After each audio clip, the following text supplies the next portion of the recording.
નમસ્કાર ખેડૂત મિત્રો, વિશ્વાસ એગ્રો એજન્સી રાણપુર ખેતી માહિતીની યુટ્યુબ ચેનલમાં હું ધોળાભાઈ સર્વ ખેડૂત મિત્રોનું હાર્દિક સ્વાગત કરું છું. હવે ખેડૂત મિત્રો, ચોમાસાની સિઝન નજીક આવતી જાય છે અને ખેડૂત મિત્રો કપાસ બિયારણની પસંદગી કરવામાં કે ભાઈ કયું બિયારણ વાવવું એના વિશે માહિતી મેળવતા થયા છે અને ઘણા બધા ખેડૂત મિત્રોનો ફોન આવે છે કે ભાઈ અમારે આના આગળના વર્ષે કર્યું તો આ બિયારણ, તો આ વર્ષે આ વાવવું છે. તો આજે આપણે એવા એક સારા બિયારણ વિશેની માહિતી મેળવવાની છે. તો આજે આપણે યુટ્યુબની ચેનલમાં વાગડ ગામના પ્રગતિશીલ ખેડૂત અને ટેક્સ ફીના એન્જિનિયર એવા પ્રદ્યુમનસિંહ એન ચુડાસમા આપણી યુટ્યુબની ચેનલમાં ઉપસ્થિત થયા છીએ.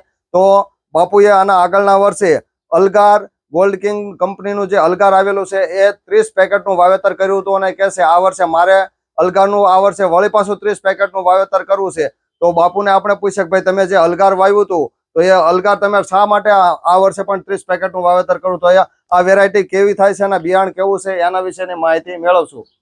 મેં ગયા વર્ષે અલગારનું બિયારણ વાવ્યું હતું, 30 પેકેટ મેં વાયા હતા અને મારે દર વર્ષ કરતા ઉત્પાદન પણ 25 થી 30% જેવું વધારે આવ્યું. પછી વીણામટ સારું હતું, થોડો નથી આવતો અને મેં એક ખેતરમાં તો એક જ પીત નતું પાયું, એક ખેતરમાં પાયું હતું અને એક ખેતરમાં એક પીત નતું પાયું. બિન પીત હતું, બિન પીતમાં મારે 20 મણિયો વીઘો આવ્યો હતો, 20 મણિયો વીઘો, અને પીએચમાં મારે 25 થી 30 મણિયો વીઘો આવ્યો હતો.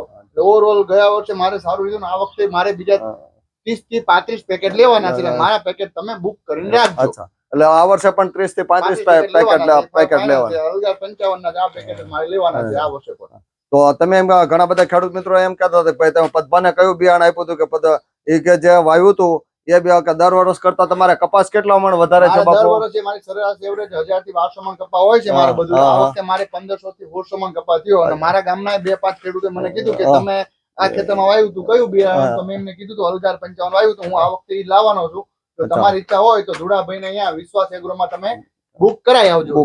કીધું છે ઘણા બધા 2-5 જણા ખેડૂત એમ કહેતા ભાઈ બાપુએ કયું વાવ્યું હતું આ વર્ષે અમારે લઈ જવાનું છે. તો ખેડૂત મિત્રો, જે આપણે પ્રદ્યુમનસિંહે વાત કરી એ બિયારણની ખાસિયતો વિશે વાત કરીએ તો આ અલગાર બિયારણ પિયત અને બિન પિયત બંનેમાં વાવી શકાય છે. આ ઉપરાંત ભૂરા નળ વાળું હોવાના કારણે ચૂસિયા જીવાત ખૂબ જ ઓછી લાગે છે. આ ઉપરાંત મજબૂત તથા ખીલા મૂળ વાળો છોડ છે, એટલે પિયત અને બિન પિયત બંનેમાં ચાલે છે અને ખીલા મૂળ વાળું હોવાના કારણે હુકારો પણ ઓછો લાગે છે અને મધ્યમથી મોટું ઝીંડવું છે, એટલે વિનાટ પણ સારો છે.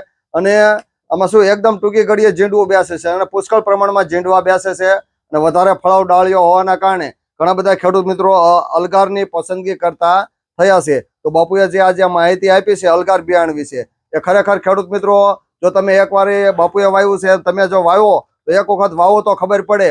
આ વર્ષે લગભગ ઘણા બધા ખેડૂત મિત્રોને કપાસમાં કપરું વરા રહ્યું હતું, પણ બાપુ કહે છે કે ભાઈ મારા કપાસમાં એટલો ફાયદો થયો કે દર વર્ષ કરતા મારે 400 થી 500 મણ કપાસ વધારે થયો ને મારે કે અલગાર બિયારણ વાવેતર કરવું છે. જો અને આજે જે પદભાઈએ જે માહિતી આપી છે એ ખરેખર બધા ખેડૂત મિત્રોને ઉપયોગી થશે. અને જે ખેડૂત મિત્રો કપાસની ખેતી કરતા હોય એ ખેડૂત મિત્રો આ વિડીયો જોઈ અને તમને સાચું અને સારું લાગે તો આ બિયારણની પસંદગી કરી શકો છો. તો હું વિશ્વાસ એગ્રો એજન્સી ધુડાભાઈ, તો બાપુ બીજું કઈ કેવું છે તમારે? આમાં ટ્રાય કરે બધા ખેડૂતો, સારું બિયારણ છે, કોઈ તકલીફ નથી, કારણ કે મેં તમારો એક્સપિરિયન્સ ધુડાભાઈ સાથે શેર કર્યો હતો એટલા માટે.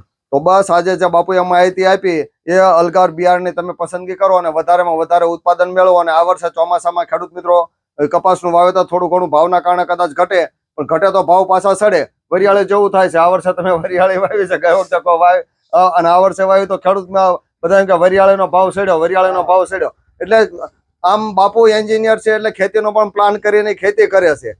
બધા ચાઇનાથી માલ ઇમ્પોર્ટ કરે, બાપુ ચાઇના બેરિંગ વેચે છે. એટલે આ પ્રમાણે ખેતીમાં પણ એમને જો આપણે ખેતી જો ખંતથી કરીએ અને બુદ્ધિથી કરીએ તો ઘણો બધો ખેતીમાં ફાયદો થાય. તો હું વિશ્વાસ એગ્રો એજન્સી ધુડાભાઈ, જો ખેડૂત મિત્રો તમને આ વિડીયો સાચો અને સારો લાગે તો તમે ખેતી કરતા બીજા ખેડૂત મિત્રોને મોકલી શકો છો. બસ આવજો, આભાર.